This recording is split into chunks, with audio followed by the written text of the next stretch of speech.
Karl Marx's Communist Manifesto wasn't written until 1848.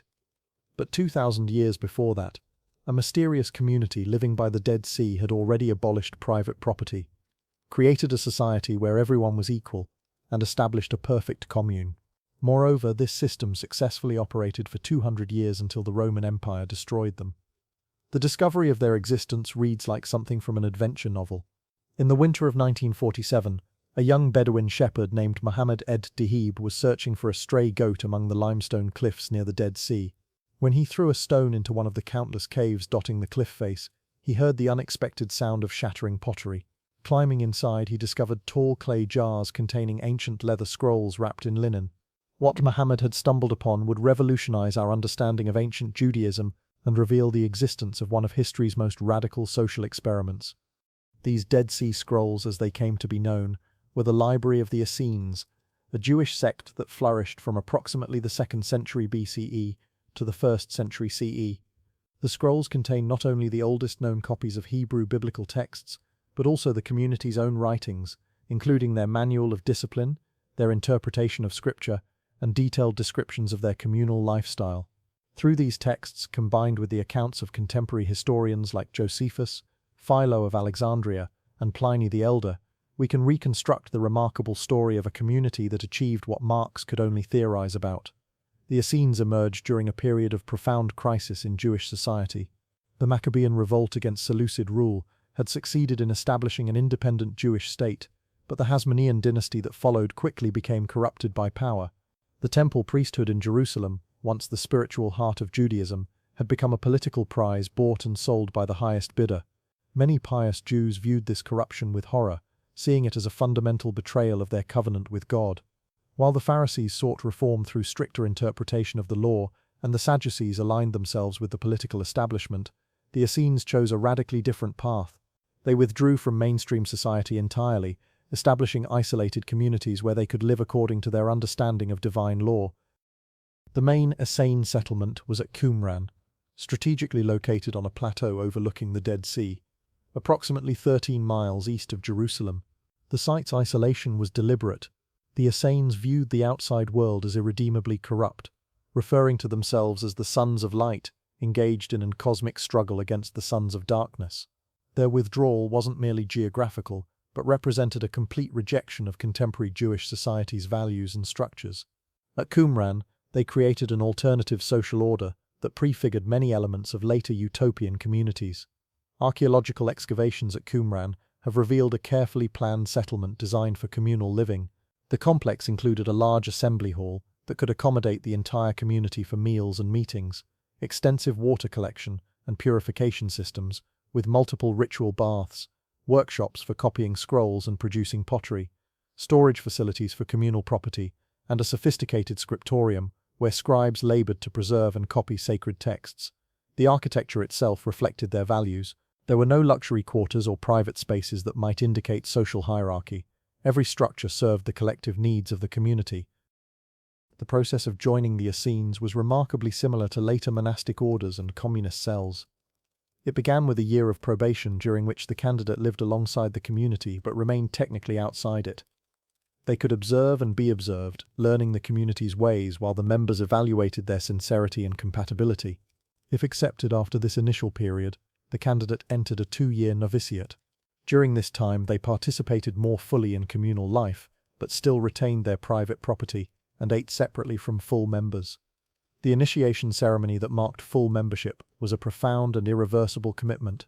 The candidate swore tremendous oaths, promising to practice piety toward God, observe justice toward men, harm no one either of their own accord or under orders, hate forever the unjust and fight the battle of the just, be faithful to all and especially those in authority, and if they themselves achieved authority, never abuse it or distinguish themselves through special dress or ornament.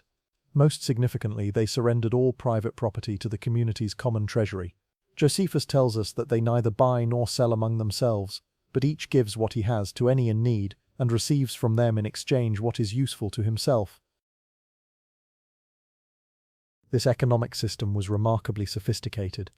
New members' property was carefully catalogued and added to the common fund, which was administered by elected overseers. These overseers, chosen for their integrity and administrative ability, managed all aspects of the community's material life. They distributed food, clothing and other necessities according to need, arranged for the care of the sick and elderly, supervised the community's agricultural and craft production, and conducted any necessary trade with the outside world. The Spanish conquistadors who encountered the Inca Empire 1500 years later would express similar amazement at finding a complex society that functioned without money or markets. The daily life of an Essene was structured around communal activities and religious observance. They rose before dawn for morning prayers, facing the rising sun in a practice that some scholars suggest showed Zoroastrian influence. After prayers, each member went to their assigned work. The Essenes weren't idle mystics but believed that labor was a form of worship. They worked as farmers, shepherds, beekeepers and craftsmen, with each contributing according to their abilities. Their agricultural techniques were apparently advanced for the time, as they managed to make the harsh desert environment around Qumran productive enough to support their community. The communal meals were the heart of Essenes social life. These weren't simply occasions for eating but sacred rituals that reinforced community bonds and spiritual purpose.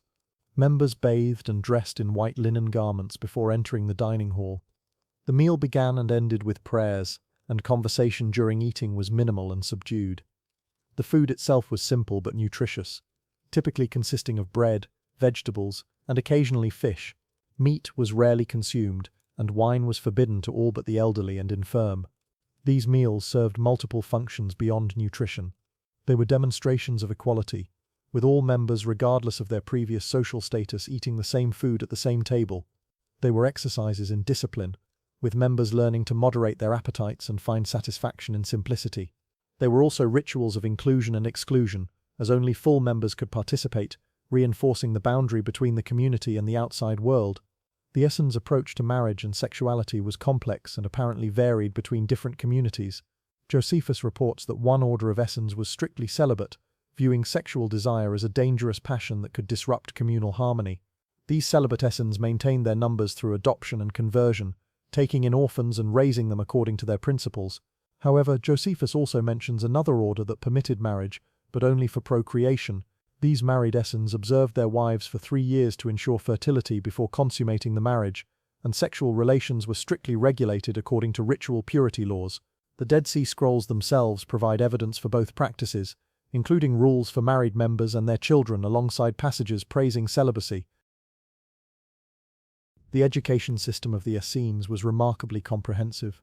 Children raised in the community received instruction in reading, writing, arithmetic, and especially in the interpretation of scripture. The Essenes were passionate scholars who believed that understanding God's word was essential for righteous living. Their library at Qumran contained hundreds of texts, including multiple copies of every book of the Hebrew Bible except Esther, commentaries and interpretations of biblical texts, astronomical and calendrical works, hymns and prayers and wisdom literature. The skill of their scribes was exceptional. The Dead Sea Scrolls show a level of consistency and accuracy in copying that wouldn't be matched until the invention of printing. This dedication to preserving and transmitting knowledge stands in stark contrast to the anti-intellectual tendencies of many later communalist movements. The Essenes legal system was based on collective decision-making and mutual accountability. The community was governed by a council of 12 men and 3 priests, who made major decisions through consensus. For everyday matters, any gathering of 10 or more members could constitute a court.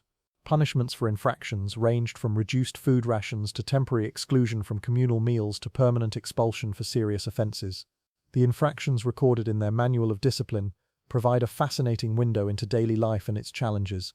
Members could be punished for lying about property, showing anger toward a fellow member, speaking foolishly, falling asleep during community meetings, exposing their nakedness unnecessarily, or spitting in the midst of the session. These rules might seem petty to modern readers, but they served to maintain the extraordinary level of cooperation required for communal living. The Essenes' relationship with the outside world was marked by a fundamental tension. On one hand, they had withdrawn from society in disgust at its corruption. They refused to participate in temple worship in Jerusalem, viewing the priesthood as illegitimate. They maintained their own calendar, different from official Jewish practice, which meant their holy days didn't align with mainstream observance. They wouldn't swear oaths, except their initiation vows, which complicated legal and commercial dealings with outsiders. Yet they weren't completely isolated. They maintained communities in various towns throughout Judea, not just at Qumran. They engaged in trade when necessary, selling their agricultural surplus and crafts to acquire what they couldn't produce themselves. They also accepted visitors and apparently made quite an impression on them. Philo of Alexandria, the Jewish philosopher who visited an Essene community, was deeply impressed by what he saw. He wrote, "There are no slaves among them, not a single one, but all are free and serve each other. They condemn slave owners not merely as unjust, in that they violate equality, but as impious, in that they destroy the law of nature, which, like a mother, has borne and reared all men alike, making them brothers in reality, not merely in name." This principled opposition to slavery was extraordinary in the ancient world, where even the most progressive philosophers generally accepted slavery as natural and necessary.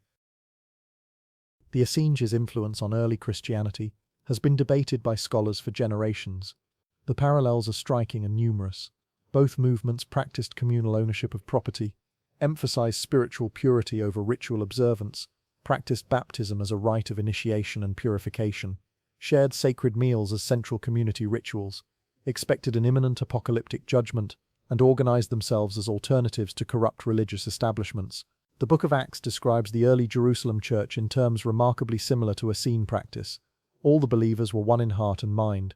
No one claimed that any of their possessions was their own, but they shared everything they had. Some scholars have suggested that John the Baptist, with his emphasis on baptism, ascetic lifestyle and apocalyptic preaching, may have been influenced by or even trained among the Essenes. His activity in the Jordan Valley would have brought him into geographical proximity with Essene communities. Jesus himself, while clearly not an Essene given his very different approach to ritual purity and social engagement, would certainly have been aware of their movement. Some of his teachings, particularly regarding wealth and possessions, echo Essene concerns. The economic philosophy of the Essenes deserves special attention because it represents one of history's most successful experiments in communal ownership. Unlike many utopian communities that collapsed due to economic dysfunction, the Essenes maintained their system for approximately 2 centuries. Several factors contributed to this remarkable stability. First, their religious motivation provided a powerful incentive for cooperation that purely secular communes often lack. Members genuinely believed that private property was an obstacle to spiritual development, and that sharing possessions was commanded by God. Second, their careful selection process weeded out those who might not fully commit to communal life. The 3-year probationary period ensured that only the most dedicated individuals achieved full membership. Third, their diverse economic base, combining agriculture, crafts, and specialized skills like scribal work, provided resilience against external shocks. Fourth, and perhaps most importantly, they solved the free rider problem that plagues many communal endeavors. Their system of mutual observation and accountability meant that shirking was quickly detected and punished. Everyone knew their work contributed directly to the community's survival, creating strong peer pressure for diligence. The religious framework transformed labor from mere economic necessity into spiritual practice, making work its own reward beyond material compensation. The Essenes also developed sophisticated mechanisms for decision-making and conflict resolution that prevented the power struggles that often tear communities apart. Leadership was functional rather than hierarchical, with different members taking charge of different aspects of community life according to their abilities. The regular rotation of administrative positions prevented the entrenchment of power. Their emphasis on consensus building, while sometimes slow, ensured that decisions had broad support. The detailed rules governing behavior, while restrictive, actually reduced conflict by establishing clear expectations and consistent consequences for violations. The role of women in Essene communities remains one of the most debated aspects of their society. The classical sources, written by men in a patriarchal society, say little about women except in relation to marriage and procreation. The Dead Sea Scrolls include some regulations regarding women and children, suggesting their presence in at least some communities. Archaeological evidence from Qumran is ambiguous. The cemetery includes some female remains, but they're in the minority and might represent a later period of occupation. Some scholars argue that the Essenes' emphasis on ritual purity and their anxiety about sexuality led to the exclusion or marginalization of women. Others suggest that women may have formed their own parallel communities or played roles that male authors simply didn't consider worth recording. The possibility that some Essene communities achieve gender equality along with economic equality remains tantalizing but unproven. The Essenes' approach to technology and innovation presents an interesting paradox. On one hand, they were cultural conservatives who looked back to an idealized past and resisted many contemporary developments. They rejected the lunar calendar adopted by mainstream Judaism, maintaining instead what they believed was the original solar calendar ordained by God. They preserved archaic forms of Hebrew script and traditional practices that had been abandoned elsewhere, yet in other ways they were remarkably innovative. Their water management systems at Qumran showed sophisticated understanding of hydraulic engineering. Their techniques for preserving scrolls in the dry desert climate were so effective that the documents remained legible after 2 millennia. They developed new genres of religious literature, including detailed biblical commentaries that interpreted ancient prophecies as referring to contemporary events. The intellectual life of the Essenes extended beyond religious texts to include what we would now call scientific interests. They studied astronomy to maintain their calendar and determine the proper times for festivals. They investigated the medicinal properties of plants and minerals, with Josephus reporting that they inquire after such roots and medicinal stones as may cure distempers. They developed complex theological systems that attempted to reconcile divine predestination with human free will, anticipating debates that would occupy Christian and Islamic theologians for centuries. Their doctrine of the two spirits, one of light and one of darkness, struggling for dominance in human hearts, provided a sophisticated psychological framework for understanding moral conflict. The Essenes' conception of time and history was fundamentally different from modern linear progressivism. They saw themselves as living in the final days of a cosmic cycle, with the forces of good and evil approaching their ultimate confrontation. This apocalyptic worldview might seem to discourage long-term planning, yet they built permanent settlements and carefully preserved their texts for future generations. They understood their community as both a refuge from a corrupt world and a seed of the righteous kingdom that would emerge after God's judgment. This dual temporal consciousness, living simultaneously in the present and the anticipated future, gave their daily activities cosmic significance.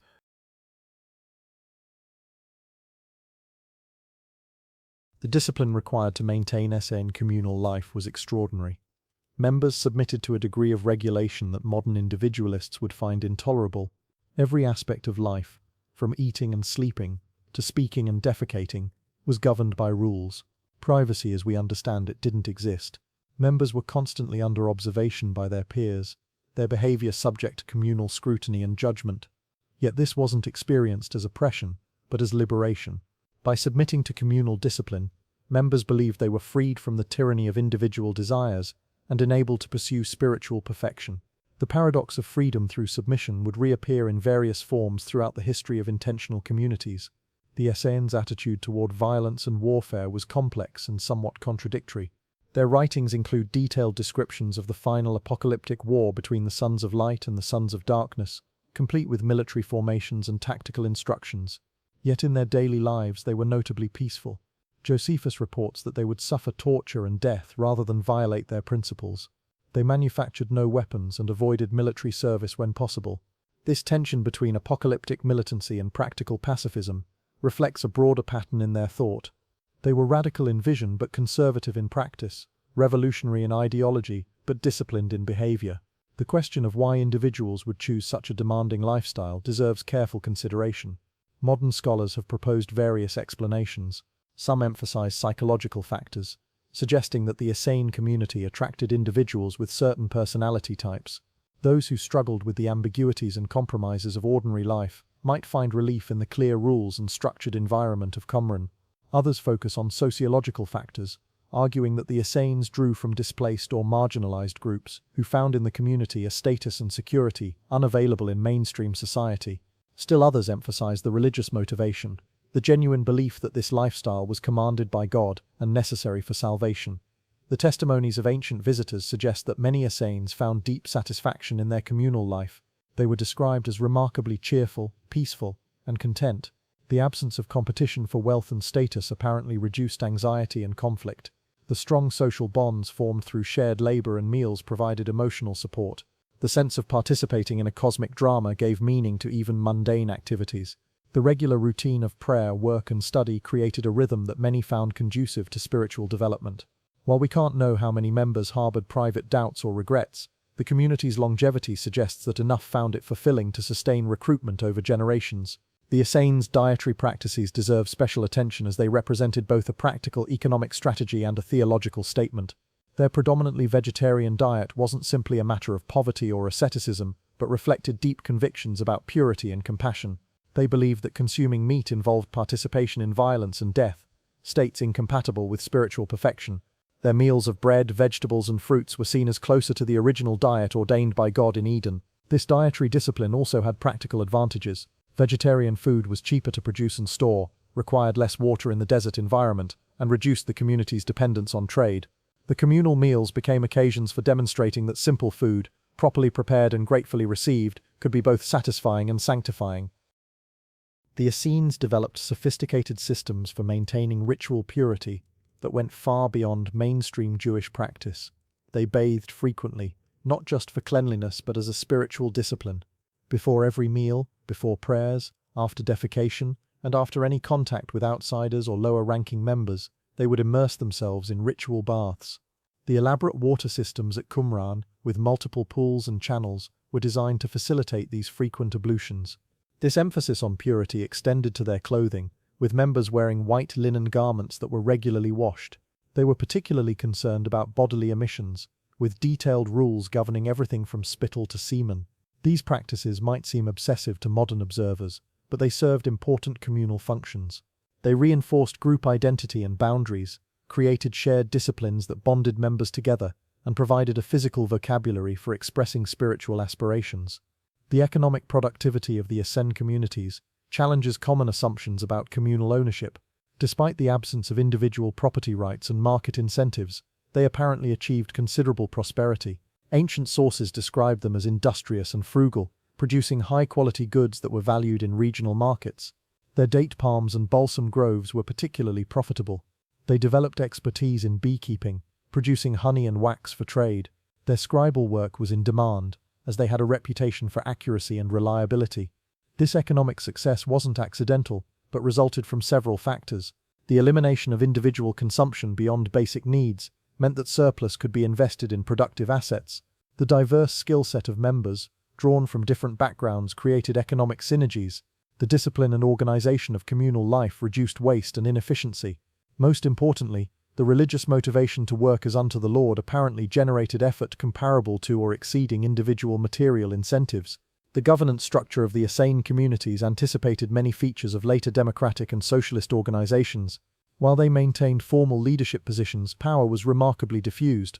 The guardian or overseer who led each community was selected for wisdom and administrative ability, rather than wealth or birth.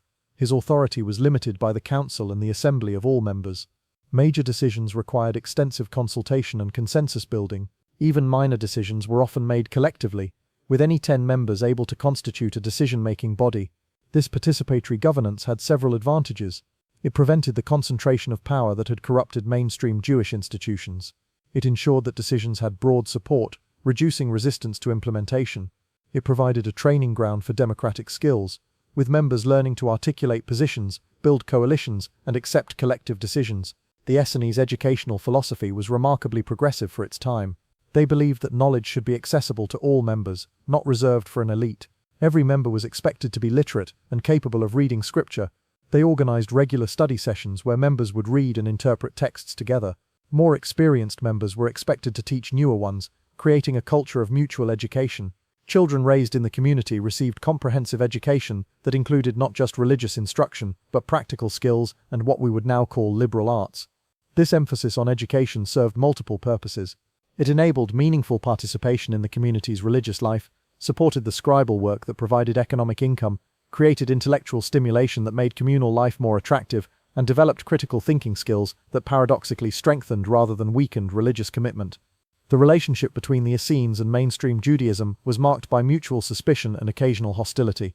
The Pharisees and Sadducees viewed the Essenes as dangerous separatists, whose withdrawal from temple worship threatened Jewish unity. The Essenes, in turn, saw the Jerusalem establishment as hopelessly corrupt, referring to the temple as a sanctuary of pollution, and the priests as seekers of smooth things who compromised God's law for political advantage.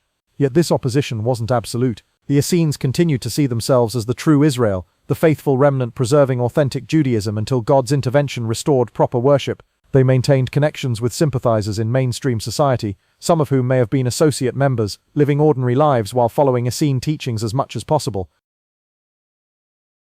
The Essenes' understanding of property rights was sophisticated and nuanced. While they rejected private ownership within their community, they recognized its existence in the outside world and developed rules for interaction with the property-based economy. Members engaged in trade had to maintain scrupulous honesty, as any dishonest gain would pollute the entire community.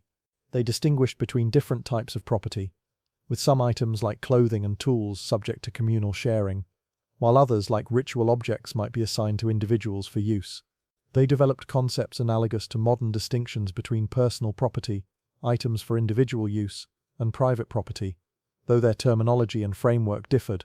The psychological mechanisms that sustained Essene communalism merit careful analysis. The community employed what modern psychology would recognize as powerful techniques for behavior modification and group cohesion. The initiation process created a strong sense of investment and commitment. The surrender of property represented a dramatic break with former life, making return difficult both practically and psychologically. The daily routine of communal activities left little time for individual deviation. The constant presence of peers provided both support and surveillance. The regular confession of sins and mutual correction created accountability. The threat of expulsion, which meant not just material loss but spiritual damnation, provided powerful negative reinforcement. Yet these mechanisms weren't experienced as manipulation but as aids to spiritual development. Members genuinely believed that communal discipline helped them overcome selfish impulses and achieve righteousness. The Essenes' influence on later communal movements, while often indirect and unacknowledged, was profound. The Christian monastic tradition, beginning with the Desert Fathers of Egypt, adopted many Essene practices including communal property, scheduled prayer, communal meals, manual labor as spiritual discipline, and detailed rules governing daily life. Medieval monasteries became the primary preservers of classical knowledge and centers of technological innovation, roles the Essenes had played in their context. The radical Protestant sects of the Reformation era, particularly the Anabaptists, sought to recreate the communalism of the early church, which itself may have been influenced by Essene practice. The Hutterites, Mennonites, and Amish continue communal traditions that echo Essene organization. The secular communal movements of the 19th and 20th centuries, while rejecting the Essenes' religious framework, often unknowingly recreated their social structures. The kibbutzim of Israel, founded by secular socialists who probably would have been appalled by the comparison, developed similar solutions to common problems. Like the Essenes, they practiced communal ownership, communal child-rearing in some cases, job rotation, collective decision-making, and the cultivation of ideological commitment. The hippie communes of the 1960s, despite their very different cultural context, faced similar challenges regarding work distribution, decision-making, membership selection, and the balance between individual freedom and collective needs. The Essenes' approach to knowledge preservation deserves special recognition. In an era before printing, when texts were scarce and valuable, they created multiple copies of important works and developed storage techniques that preserved them for millennia.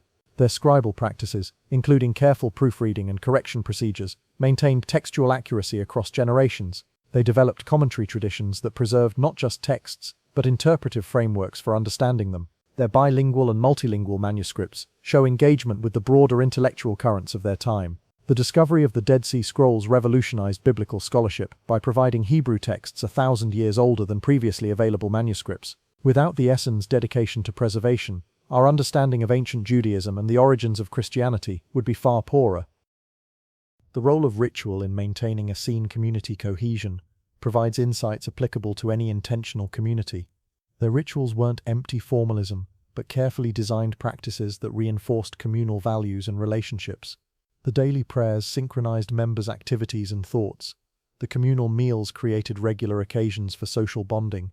The confession of sins and mutual correction prevented the accumulation of resentments. The Sabbath and festival observances provided rhythm and celebration to communal life. The initiation ceremonies marked clear transitions in status and commitment. These rituals created what anthropologists call collective effervescence, shared emotional experiences that strengthen group identity and solidarity.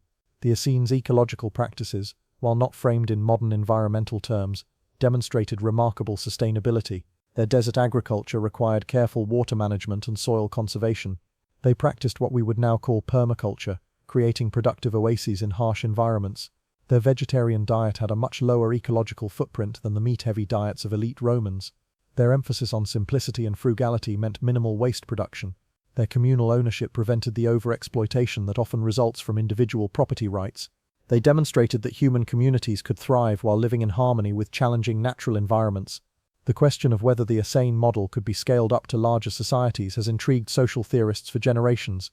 The Essenes themselves never attempted to convert all of society to their way of life. They saw themselves as a righteous remnant, not a universal model. Their system required a level of ideological commitment and mutual trust that may be impossible to maintain in larger, more diverse populations.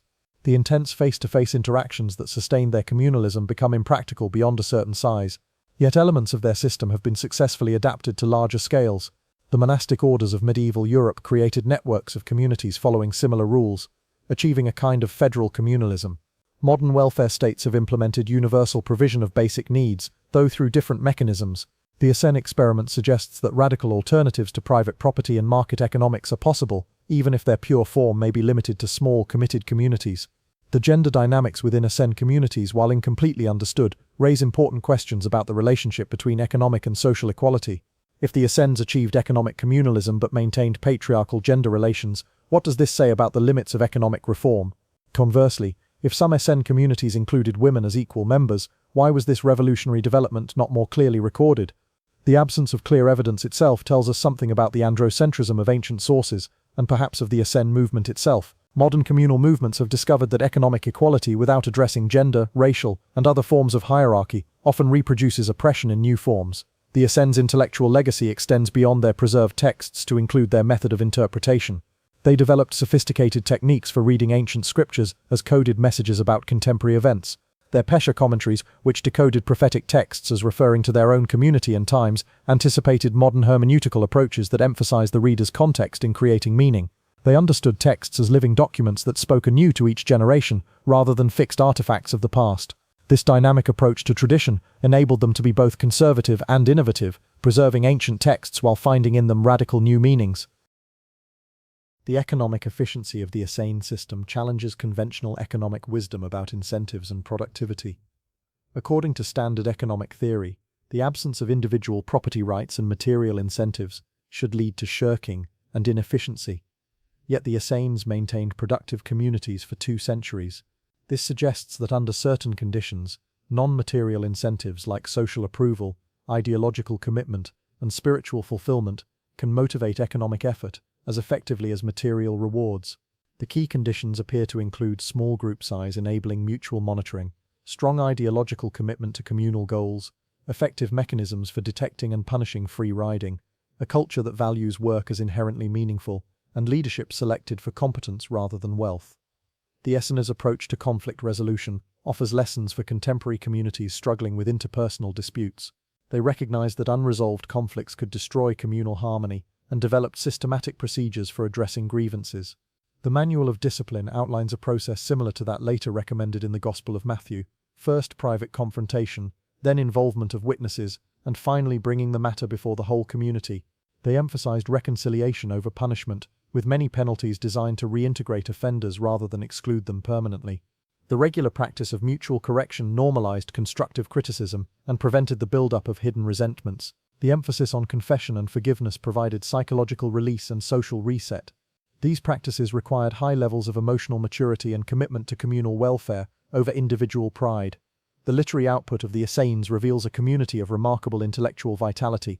Beyond copying biblical texts, they produced original works of poetry, theology, law, and apocalyptic speculation. The Thanksgiving hymns show sophisticated poetic techniques and deep personal spirituality.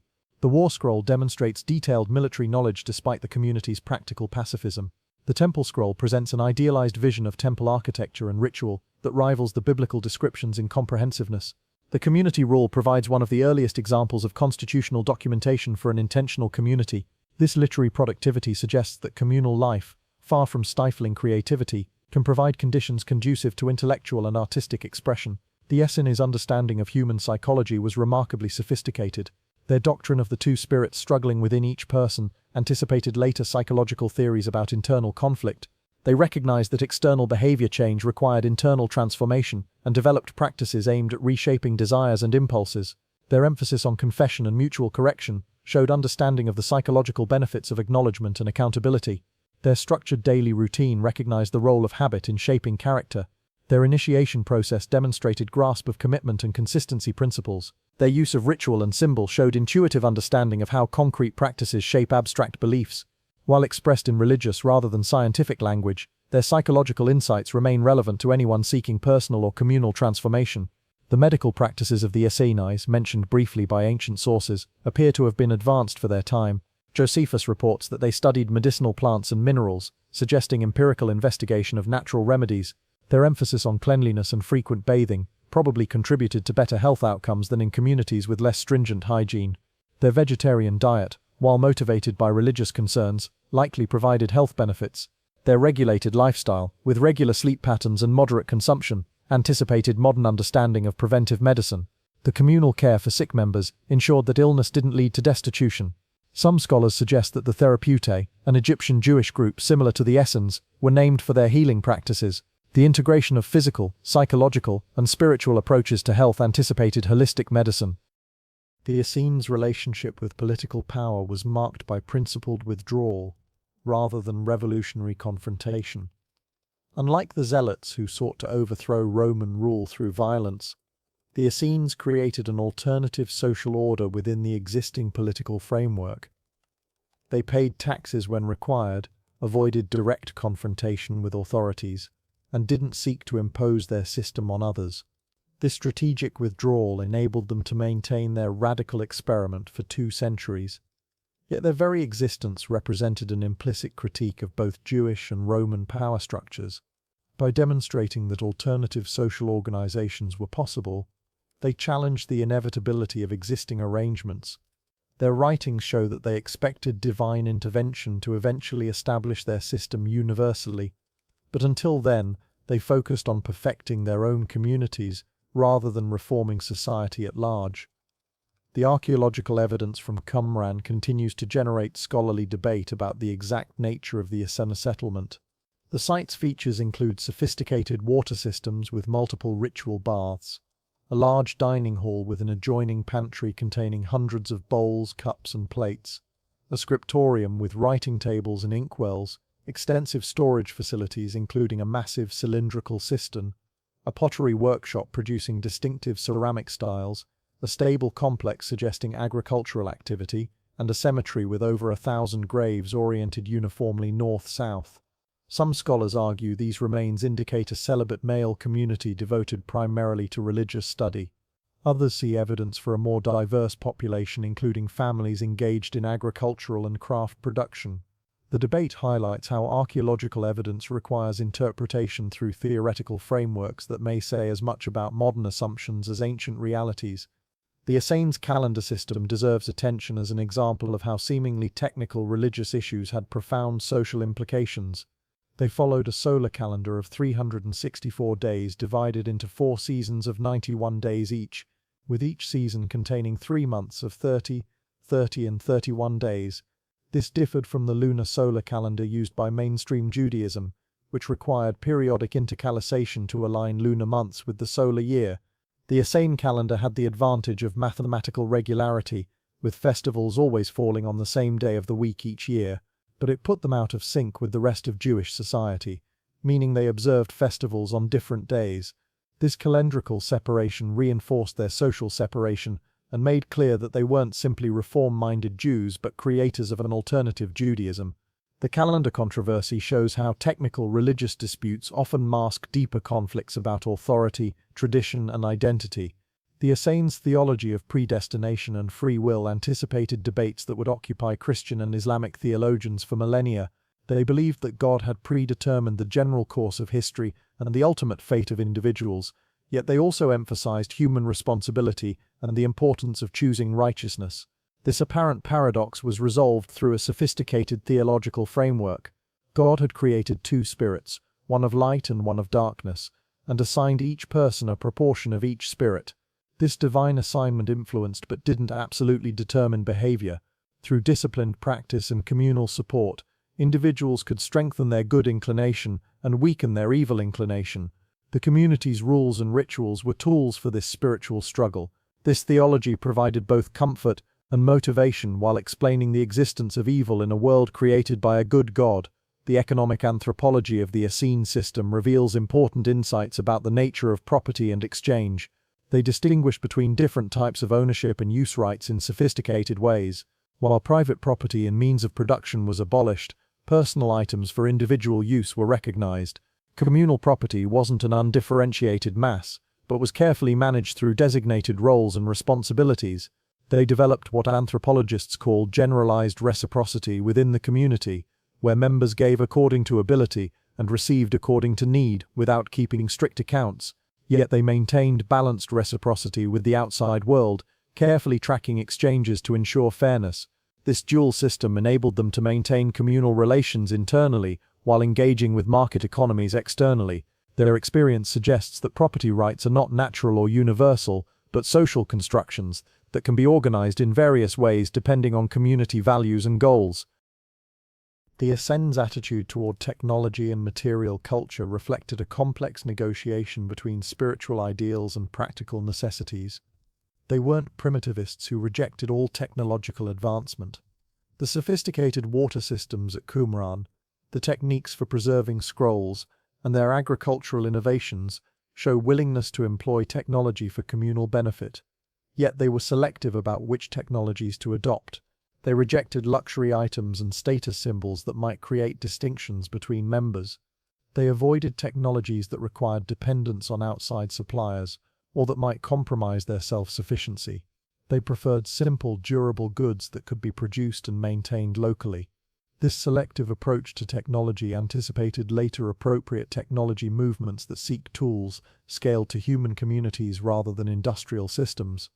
The role of emotion in Essene communal life deserves consideration. While often portrayed as austere and emotionally repressed, the evidence suggests a more complex emotional culture. The Thanksgiving hymns express intense personal feelings including joy, gratitude, anguish, and hope. The communal meals were occasions for fellowship and celebration, not just nutrition. The mutual support provided emotional security in a harsh world. The shared commitment to transcendent goals created what Durkheim would later call collective effervescence, intense shared emotions that bond groups together. Yet emotions were also regulated and channeled. Anger toward fellow members was prohibited, sexual desire was strictly controlled, and excessive grieving was discouraged. The community developed what we might now call emotional intelligence, the ability to recognize, understand, and manage emotions in service of communal harmony. The Essenes' conception of time and history shaped their daily practice in profound ways. They lived in what anthropologists call liminal time, a threshold period between the corrupt present age and the imminent divine intervention that would establish righteousness. This apocalyptic temporality gave urgency to their mission, while also requiring patience for divine timing. They understood their community as existing simultaneously in two temporal dimensions, the mundane time of daily life and sacred time of cosmic significance. Every meal was both simple nutrition and an anticipation of the messianic banquet. Every act of sharing prefigured the coming age of universal justice. This dual temporal consciousness enabled them to find meaning in routine activities while maintaining hope despite persecution. Their experience suggests that alternative temporal frameworks can sustain radical communities through difficult periods. The Essenes' approach to knowledge creation and transmission challenges modern assumptions about intellectual property and academic hierarchy. Knowledge wasn't owned by individuals but belonged to the community as a whole. Scribes who copied texts didn't sign their work or claim authorship. Interpretations and insights were shared freely rather than hoarded for individual advantage. Teaching was a communal responsibility, not a specialized profession. Every member was expected both to learn and to teach according to their ability. This democratic approach to knowledge had several advantages. It prevented the formation of an intellectual elite separate from the community. It ensured that knowledge was preserved through multiple carriers rather than depending on single experts. It created a culture of continuous learning that kept the community intellectually vital. It demonstrated that scholarship could flourish without individual property rights in ideas. The question of how the Essenes handled mental illness and psychological distress provides insight into their understanding of human nature. While the sources are limited, there are suggestions that they recognized what we would now call mental health issues and developed compassionate responses. The emphasis on communal support meant that individuals struggling with emotional or psychological problems weren't isolated or abandoned. The structured routine provided stability for those who might otherwise struggle with self-regulation. The confession and forgiveness practices offered psychological relief from guilt and shame. The strong sense of purpose and belonging probably had therapeutic benefits. Yet their rigid rules and intense communalism might have been psychologically challenging for some personality types. The selection process likely screened out individuals who wouldn't thrive in such an environment, but some members probably struggled with the demands of communal life. The Essenes' dietary practices reveal sophisticated understanding of the relationship between food, community, and spirituality. Their communal meals weren't just about sharing food, but about creating and reinforcing social bonds. Eating together daily required members to maintain harmonious relationships, as conflict would make shared meals unbearable. The simple vegetarian diet had multiple functions. It demonstrated rejection of luxury and excess. It reduced dependence on trade and increased self-sufficiency. It expressed compassion for animals and rejection of violence. It probably contributed to better health outcomes. It created equality, as all members ate the same foods regardless of their previous social status. The ritual aspects of meals, including purification, blessing, and silence, transformed eating from a biological necessity into a spiritual practice. This integration of material and spiritual dimensions of food anticipated later religious and secular movements that see diet as a form of ethical practice. The Essenes' understanding of leadership and authority offers lessons for contemporary organizations struggling with power dynamics. They recognized that power corrupts and developed mechanisms to prevent its concentration. Leaders were selected for wisdom and virtue rather than wealth or charisma. Their authority was functional and limited rather than absolute. They were subject to the same rules as other members and could be removed for violations. Rotation of offices prevented entrenchment. Collective decision-making ensured that leaders couldn't act unilaterally. The emphasis on service rather than dominance created a different model of leadership. Leaders were facilitators and coordinators rather than commanders. They were expected to be examples rather than exceptions. This servant leadership model, while demanding high levels of personal integrity, created more sustainable and harmonious communities than authoritarian alternatives. The economic sustainability of the Essene model deserves careful analysis given contemporary interest in alternative economics. Their system demonstrated that complex economic activity could be organized without markets or private property.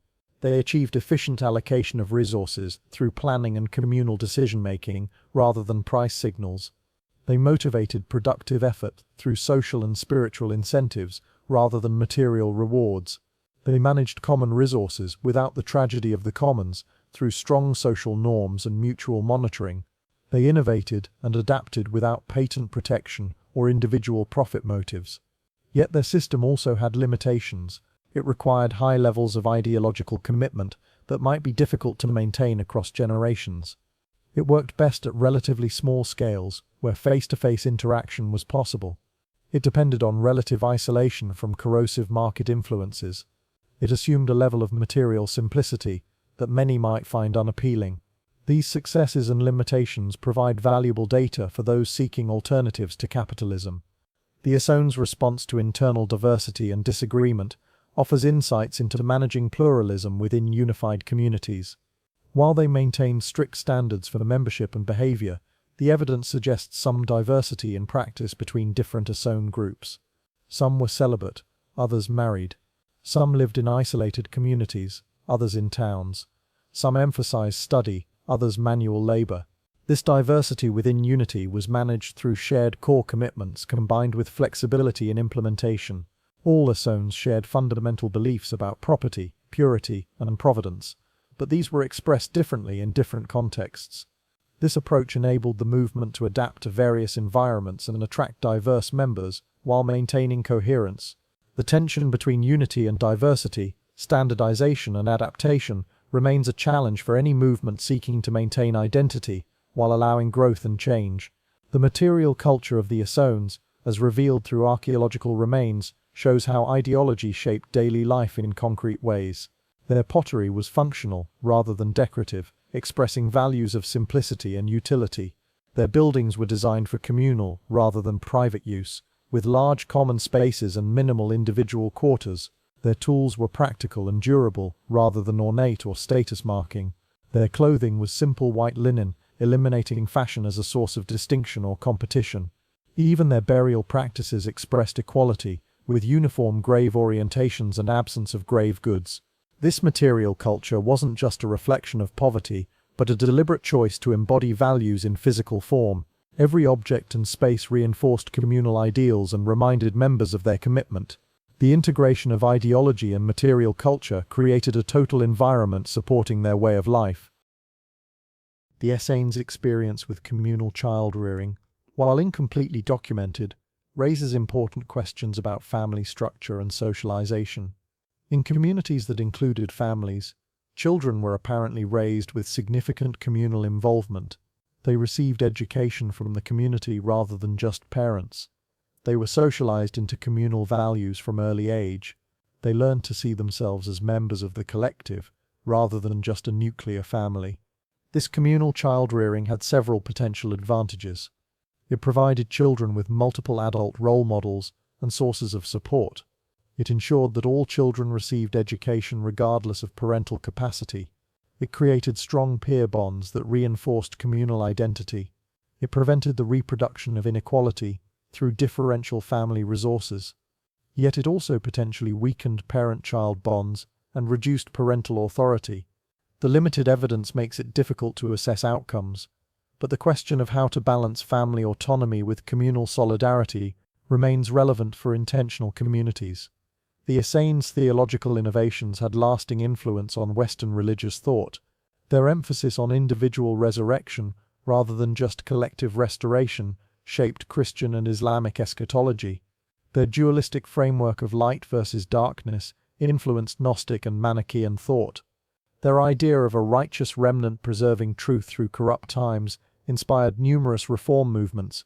Their integration of predestination and free will anticipated centuries of theological debate.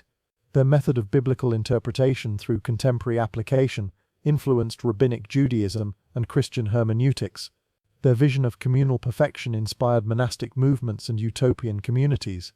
While often unacknowledged, Essene ideas permeated Western religious consciousness and continue to shape how we think about community, property, authority, and salvation. The linguistic practices of the Essenes reveal sophisticated engagement with the power of language. They maintained Hebrew for religious purposes, while also using Aramaic for daily communication and Greek for interaction with the wider world. This multilingualism wasn't just practical but ideological, preserving sacred language while enabling broader communication. They developed specialized terminology for their distinctive concepts and practices, creating an insider language that reinforced group identity. They were careful about speech, with rules against idle talk, false statements, and revealing community secrets. They understood that language shapes thought and used linguistic practices to maintain their distinctive worldview. The preservation and transmission of texts in multiple languages shows commitment to making knowledge accessible while maintaining accuracy. Their linguistic sophistication challenges stereotypes about ancient communities and shows how language management can serve communal goals. The Essenes' approach to punishment and rehabilitation balanced individual accountability with communal restoration.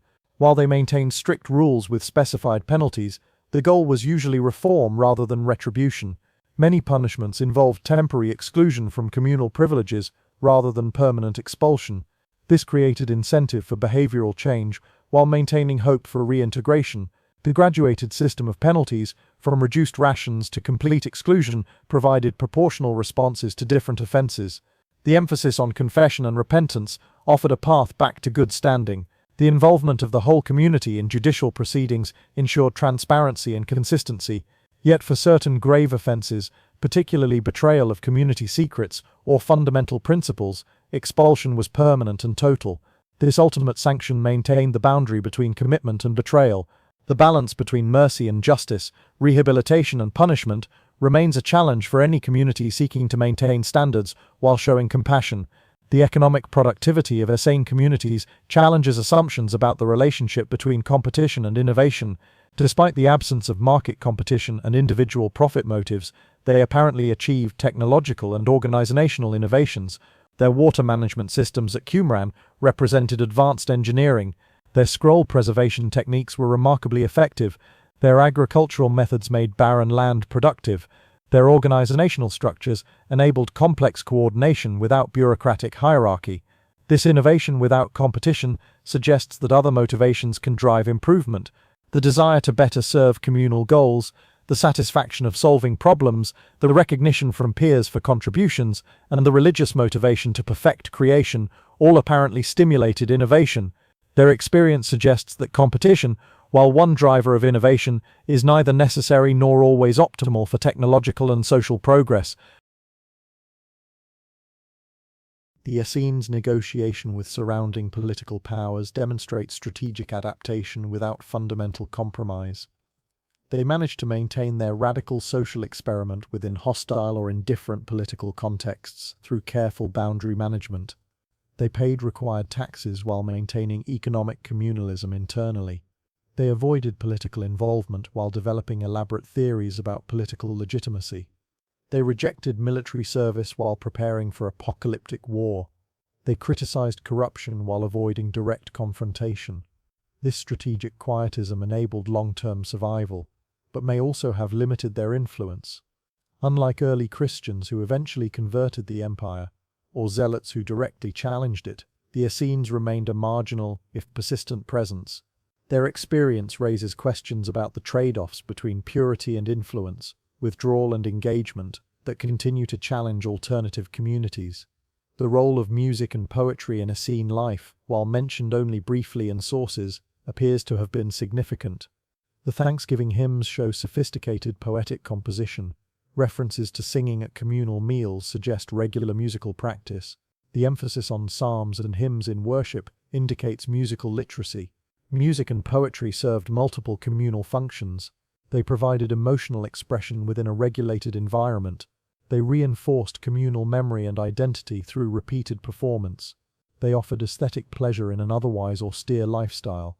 They created occasions for collective participation and synchronization. They enabled creativity within traditional forms. The integration of artistic expression with religious practice and communal life demonstrates that aesthetic experience was valued even in this ascetic community.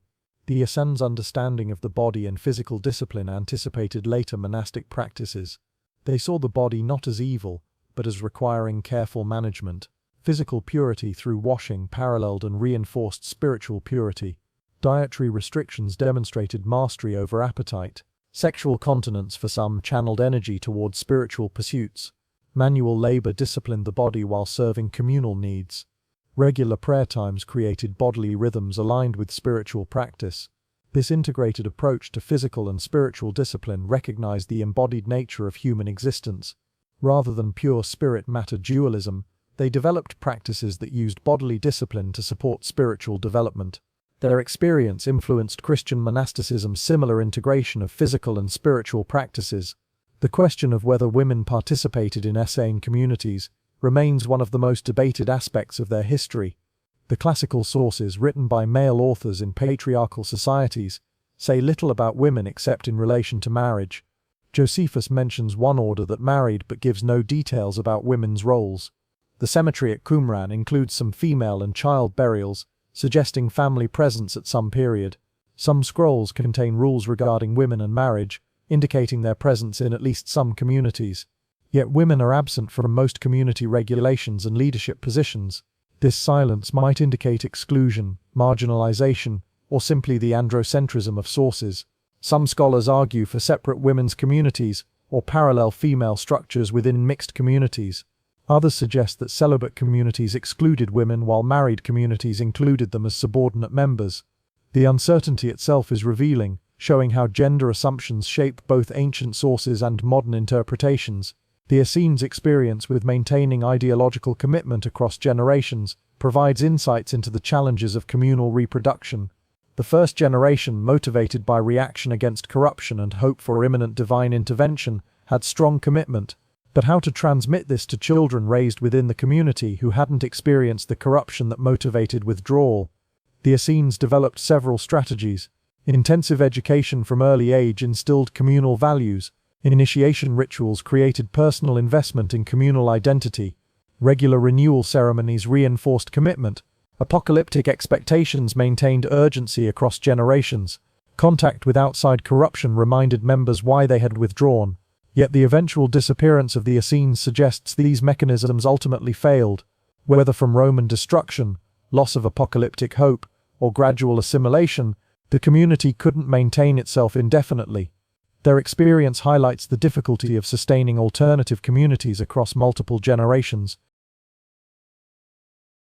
The Essenes' contribution to the development of Western monasticism deserves greater recognition. While direct influence is difficult to prove, the parallels are striking.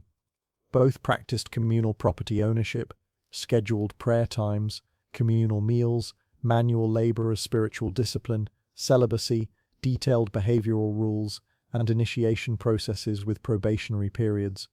The Egyptian desert fathers who founded Christian monasticism emerged in areas with Jewish communities that may have preserved Essene traditions. Pachomius, who created the first monastic rule, organized communities remarkably similar to Qumran. The Rule of Benedict, which became the foundation of Western monasticism, includes provisions that echo the Manual of Discipline. Whether through direct influence or parallel solutions to similar challenges, the Essenes pioneered organizational forms that would preserve and transmit Western culture through the Middle Ages. The economic efficiency achieved by Essene communities provides data relevant to contemporary debates about economic systems. They demonstrated that non-market allocation mechanisms could function effectively at certain scales. Their use of moral rather than material incentives successfully motivated productive effort. Their communal property regime avoided the inequality and exploitation associated with private property while maintaining productivity. Their simple lifestyle achieved high quality of life with minimal resource consumption. Yet their system also had clear limitations. It required exceptional ideological commitment, difficult to sustain broadly. It worked best at scales, enabling face-to-face interaction and mutual monitoring. It assumed relatively simple technology and limited consumer choice. It depended on partial isolation from market pressures. These achievements and limitations suggest that while pure communalism may not be broadly applicable, elements of their system could be incorporated into mixed economies. The Essenes' approach to conflict between individual desires and communal needs offers insights into perennial challenges of social organization. They recognize that individual desires for property, status, and autonomy could undermine communal harmony. Rather than simply suppressing these desires, they developed practices to transform them. The surrender of property upon joining redirected attachment from things to community. The equality of conditions removed status competition within the group. The structured routine channeled individual energy toward communal goals. The confession and mutual correction practices provided outlets for frustration while maintaining relationships. The apocalyptic framework gave cosmic significance to individual sacrifice. This multifaceted approach to managing individual-collective tension was more sophisticated than simple repression. Yet it required levels of commitment and conformity that many would find oppressive. The balance between individual fulfillment and communal harmony remains an unresolved challenge. The preservation of the Dead Sea Scrolls represents one of history's most fortunate archaeological accidents. Hidden in caves around 68 CE, probably in response to the Roman advance during the First Jewish War, the scrolls remained undiscovered for nearly 1900 years. The dry desert climate preserved the leather and papyrus remarkably well. When discovered between 1947 and 1956, they provided unprecedented insight into Second Temple Judaism and the origins of Christianity. The scrolls included biblical texts 1,000 years older than previously known Hebrew manuscripts, previously unknown works that illuminated Jewish diversity, and the particular writings of the Qumran community revealing their beliefs and practices. Without this accidental preservation, our knowledge of the Essenes would depend entirely on brief mentions by ancient historians. The scrolls remind us how much ancient history depends on fortunate preservation, and how much has been irretrievably lost. The Essenes' ultimate fate remains somewhat mysterious. They appear to have been destroyed during the First Jewish-Roman War. Qumran shows evidence of violent destruction around 68 CE, with arrowheads and evidence of fire. The inhabitants apparently had time to hide their precious scrolls in nearby caves before the end. Some Essenes may have joined the zealot resistance at Masada, where manuscripts similar to those at Qumran were found.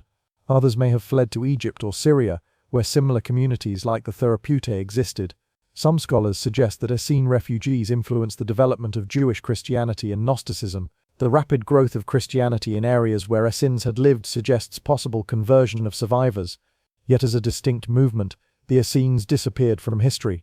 Whether destroyed by Roman violence, absorbed into other movements, or dissolved by the failure of apocalyptic expectations, their 2-century experiment in communal living came to an end. The modern kibbutz movement in Israel, while explicitly secular and socialist in origin, bears remarkable similarities to Essene communities.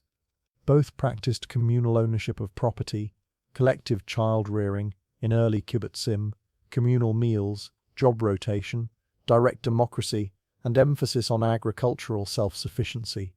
Both struggled with balancing individual desires and communal needs. Both faced challenges of maintaining ideological commitment across generations. Both developed similar solutions to common problems of communal living, while kibbutz founders were generally unaware of Essene precedents, seeing themselves as modern socialists rather than religious sectarians. The parallels suggest that communal challenges generate similar organizational responses across different cultural contexts. The gradual privatization of many kibbutzim in recent decades might offer insights into the long-term sustainability challenges that may have faced the Essenes. The Essenes' relevance to contemporary discussions about inequality and economic justice deserves emphasis.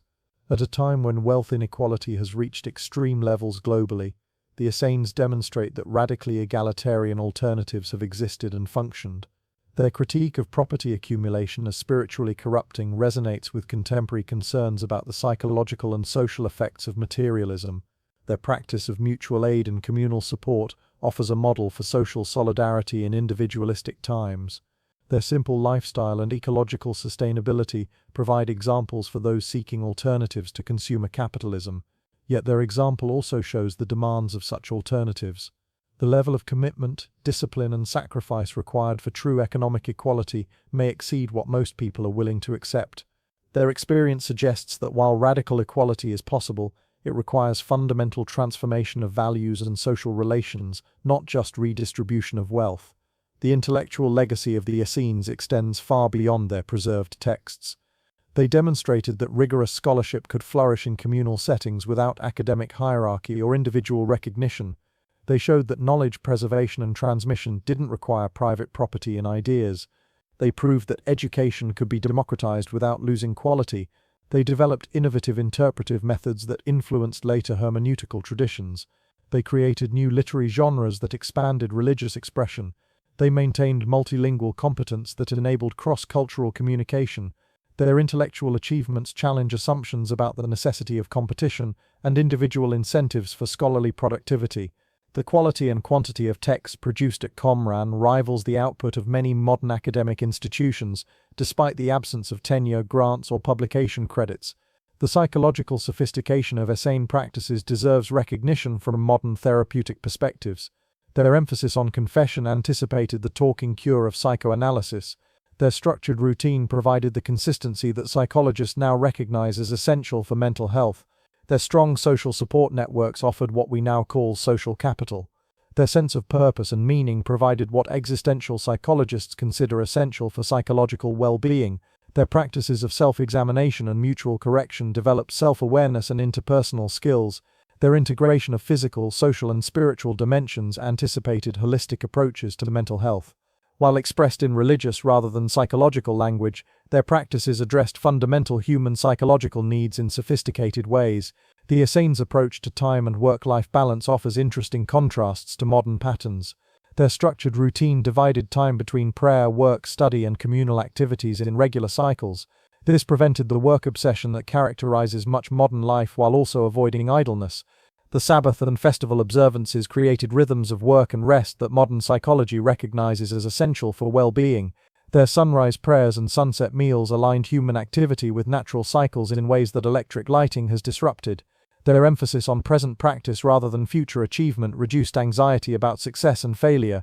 Their apocalyptic expectation, while creating its own tensions, freed them from long-term career planning and retirement savings. This alternative temporal organization suggests that modern time pressures and work-life imbalance aren't inevitable, but result from particular economic and social arrangements. The question of what modern society can learn from the Essenes requires careful consideration. Their complete system probably can't and shouldn't be replicated, given its dependence on specific religious beliefs and historical circumstances. Yet elements of their practice offer valuable insights. Their demonstration that economic equality is achievable challenges claims that hierarchy is natural or necessary.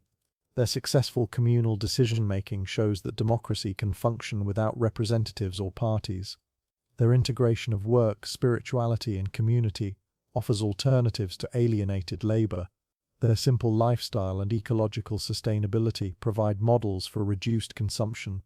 Their emphasis on education and knowledge sharing shows alternatives to commodified information.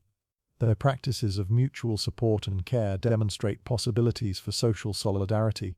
Their experience suggests that while their specific solutions may not be applicable, the problems they addressed and the principles they followed remain relevant. The Essenes' significance for understanding human social possibilities extends beyond their particular practices to what they represent about human nature and social organization. They demonstrated that humans are capable of extraordinary cooperation and sharing under appropriate conditions. They showed that material incentives aren't the only or necessarily the best motivators for productive effort. They proved that complex social organization is possible without hierarchy or domination. They illustrated that ideological commitment can sustain communities through difficult circumstances. They revealed that alternative social arrangements, radically different from dominant systems, can function successfully for extended periods. Their existence challenges social Darwinist claims about inevitable competition and hierarchy. They provide empirical evidence that human nature is more flexible and cooperative than often assumed. As we face contemporary crises of inequality, environmental destruction, and social fragmentation, the Essenes offer not a blueprint but an inspiration. They show that humans have repeatedly imagined and implemented alternatives to dominant social arrangements. They demonstrate that communities based on equality, sharing, and mutual support are possible, even if demanding. They remind us that current economic and social systems are neither natural nor inevitable, but are human constructions that can be reconstructed. They challenge us to think beyond reform to transformation, beyond amelioration to alternatives. The Essenes experiment ended 2,000 years ago, destroyed by Roman imperial violence, yet their vision of a community based on equality, sharing, and mutual support continues to inspire.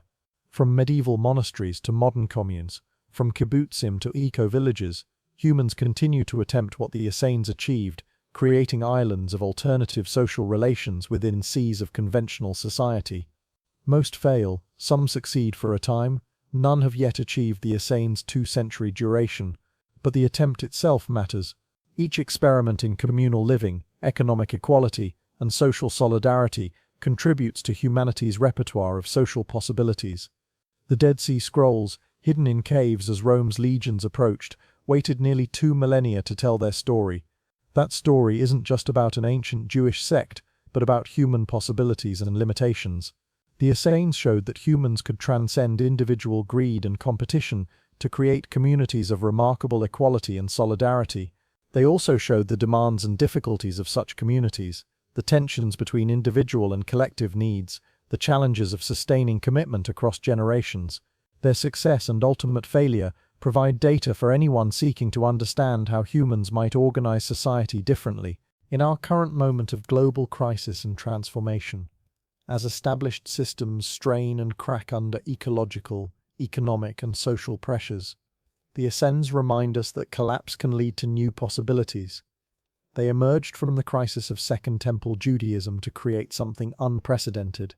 They responded to corruption not with cynicism but with construction of alternatives. They faced civilizational crisis not with despair but with disciplined effort to embody their values.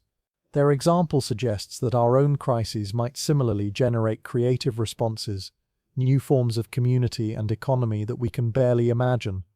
The mystery of the Essenes isn't fully solved by the Dead Sea Scrolls or ancient testimonies. Questions remain about their origins, their diversity, their influence, and their fate.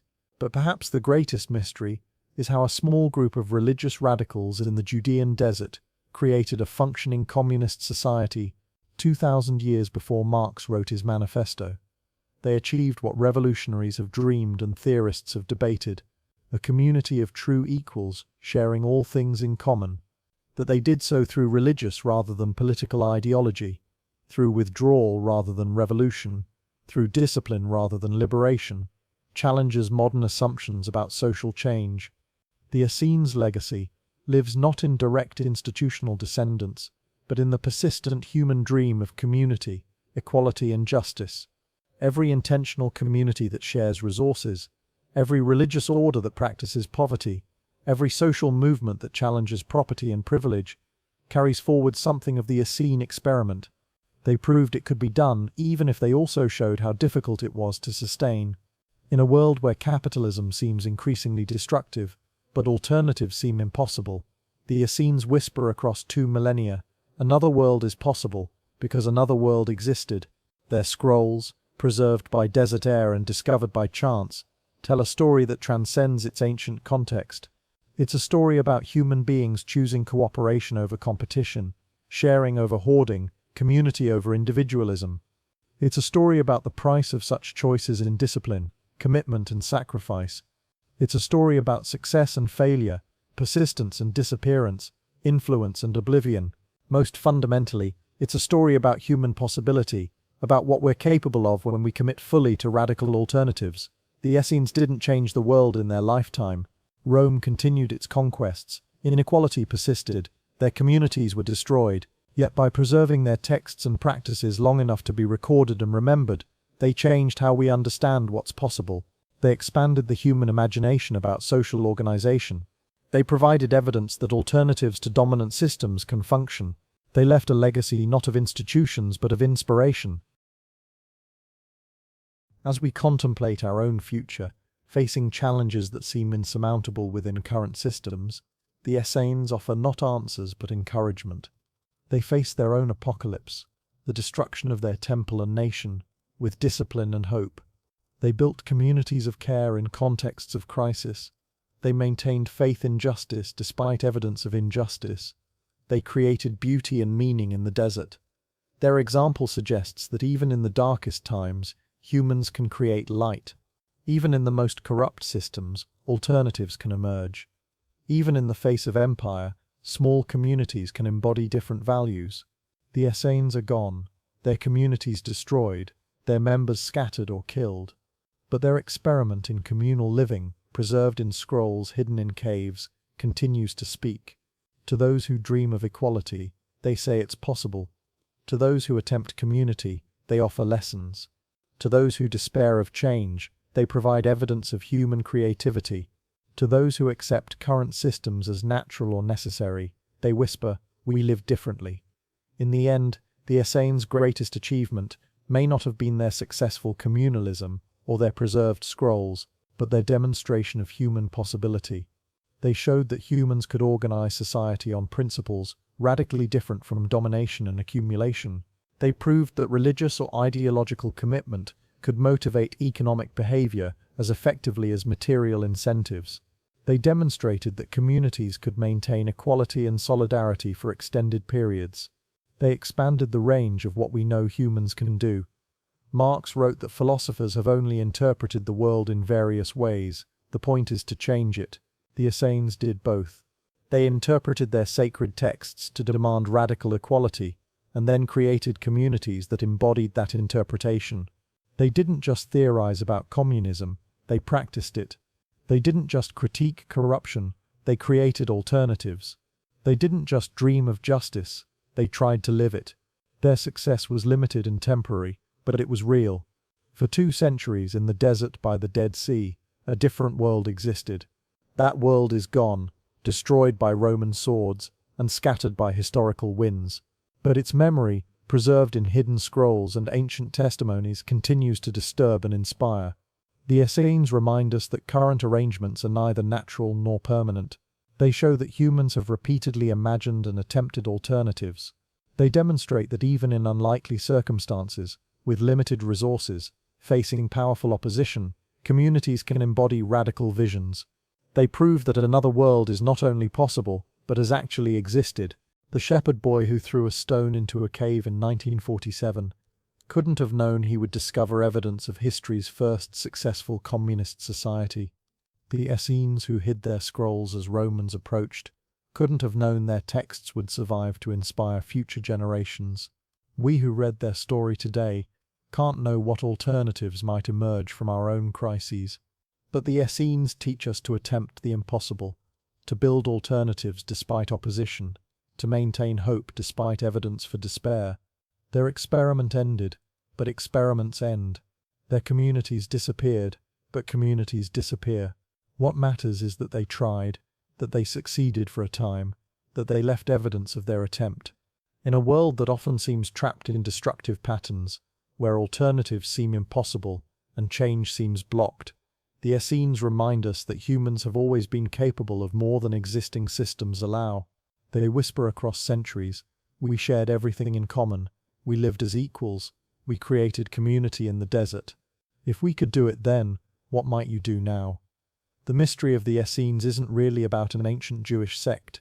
It's about human possibility. It's about what we're capable of when we commit fully to radical visions.